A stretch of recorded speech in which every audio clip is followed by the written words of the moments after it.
తల్లిదండ్రులను ప్రేమించని బిడ్డలు చాలా మంది ఉన్నారు.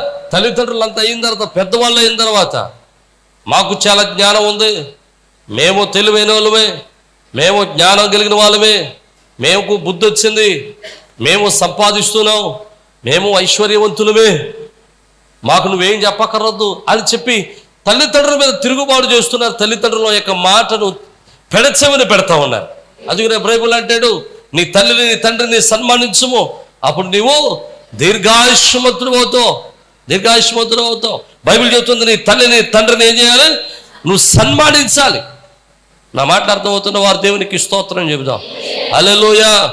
తల్లిదండ్రులను సన్మానించే మనస్సు ఎవరికి ఉంటుందో వారు దీర్ఘాయుష్మంతులు అవుతారు. విశ్వాసమంతు ఎవరైతే తల్లిదండ్రులను ప్రేమించేవారు ఉంటారో, తల్లిదండ్రులు గౌరవించేవారు ఉంటారో, తల్లిదండ్రులు సన్మానించేవారు ఉంటారో, ఖచ్చితంగా వారి జీవితాలు ఆశీర్వాదకరంగా మార్చబడతాయి.